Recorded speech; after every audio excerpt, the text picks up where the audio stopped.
화물연대 파업이 엿새째를 맞이하고 있습니다. 타이어 업계가 수출길이 막혀서 상당히 큰 타격을 입고 있는 그런 상황인데요.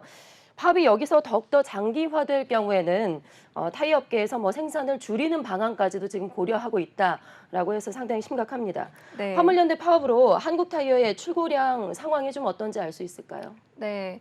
현재 한국타이어, 금호타이어, 그리고 넥센타이어 등 타이어 업체가 이 화물연대 파업으로 출하하지 못한 타이어는 하루에만 15만 5천여 개로 추산되고 있습니다. 한국타이어는 지난 24일에서 26일 평상시 대비 30%에서 40% 정도만 출고가 됐는데요.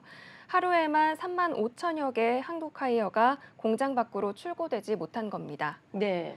네, 한국타이어의 경우에는 국내 2개 공장 외에 중국, 헝가리, 인도네시아, 미국에도 공장이 있습니다. 그나마 해외 공장이 많이 있다는 점에서 한국타이어의 파업 타격은 다른 타이어 업체들보다는 적은 편입니다. 이에 반해서 금호타이어의 경우에는 광주, 평택, 곡성 등의 타이어 공장이 있습니다. 여기서 생산한 타이어는 컨테이너 트럭으로 평택항이나 부산항으로 옮겨지게 되는데요. 네. 그런데 이 공장 3곳에서 생산하는 타이어는 하루에 총 9만여 개에 달하고 있어서 현재 이 중 90%인 8만 개의 타이어가 출하에 어려움을 겪고 있는 실정인 겁니다. 업계에 따르면 현재 화물연대 조합원들이 금호타이어 광주 공장과 또 곡성 공장 정문 앞을 막으면서 타이어 출고를 방해하고 있는 것으로 알려지고 있는데요. 마지막으로 넥센타이어의 경우입니다. 경남 양산 및 창녕 공장에서 각 5만여 개, 3만여 개 타이어를 생산 중입니다. 여기서 생산한 타이어는 부산 신항의 컨테이너선을 통해 수출이 되고 있고요. 현재는 절반 가까운 3만 5천여 개에서 또 4만여 개 타이어가 출하되지 못하고 있는 상황입니다. 네, 이 기자의 얘기를 들어보니까 업체마다 좀 차이는 있을 수 있겠지만 이 파업이 장기화되면 네. 타이어 문제가 상당히 더욱더 심각해질 것 같은데요.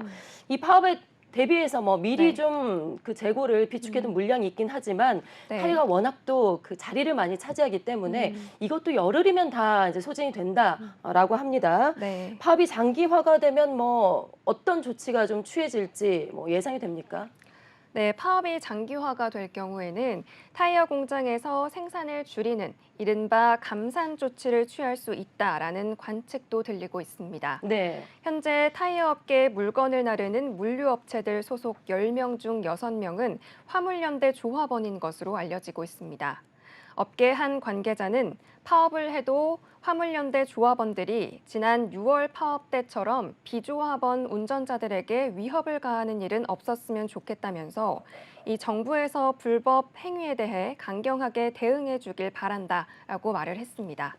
또 다른 관계자에 따르면 출고에 지장이 생기는 것도 문제지만 파업이 장기화되면 생산을 줄일 수밖에 없어서 상황을 주시하고 있다라고 이야기하고 있습니다. 네, 상황이 이렇게 심각하다 보니까 네. 어제 화물연대와 정부가 협상을 위해서 테이블에 마주 앉았는데 결국에는 입장차만 확인하고 네, 네. 헤어졌다고 합니다. 1시간 50분 정도 만났는데 좀 어떤 내용의 대화들이 오갔을까요? 네, 우선 협상 자리에는 정부 측에서 엄영소 국토부 2차관과 또 구헌상 국토부 물류정책관이 참여를 했고요. 화물연대에서는 김태영 화물연대 수석 부위원장 등이 참석을 했습니다. 엄영소 2차관은 컨테이너와 벌크 시멘트 트레일러 품목에 대해서는 안전운임제를 3년 연장을 하지만 그 외의 품목 확대는 수용하기 어렵다, 좀 곤란하다라는 입장을 전했다고 이야기했습니다. 또 경기가 어렵고 피해가 가시화되는 상황에서 조속한 복귀를 요청을 했다라고 밝혔습니다. 이에 대해서 화물연대는 업무 개시 명령 철회와 또 안전운임제 일몰제 폐지, 품목 확대를 요구하면서 양측의 대화가 계속해서 이어졌는데요. 이 화물연대는 합의를 도출하기 위해서 각 요구안에 대해 전향적인 입장을 낼 것이라고 말을 했으나 이 국토부는 국토부가 답변할 수 있는 게 아무것도 없다라는 답변만 했다라고 밝혔습니다. 정부와 화물연대는 내일 세종청사에서 다시 만나서 대화를 이어가기로 했습니다. 화물연대는 특히 원희룡 국토부 장관이 직접 대화에 나설 것을 요구하고 있습니다. 네. 자, 화물연대 파업도 문제인데 더 큰 문제가 있습니다. 지금 여기에다가 지하철과 철도 노조까지 이번 주부터 이제 파업을 네. 돌입한다고 하는데 물류 차질에 이어서 이제 교통 대란까지 발생할 것으로 보여요. 네. 곧 있으면 연말인데 정말 큰 걱정입니다.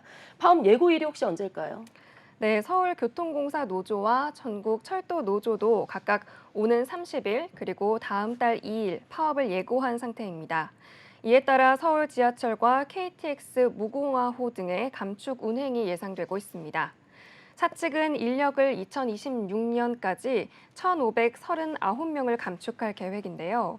노조는 인력 부족으로 2인 1조 근무도 제대로 지켜지지 않는다고 얘기하면서 감축 계획에 반발하고 있습니다. 특히 정발산역 스크린도어 수리 노동자 사망 사고 등 나홀로 근무 중에 사고가 잇따랐지만 이에 대한 대책이 전혀 없다는 것입니다.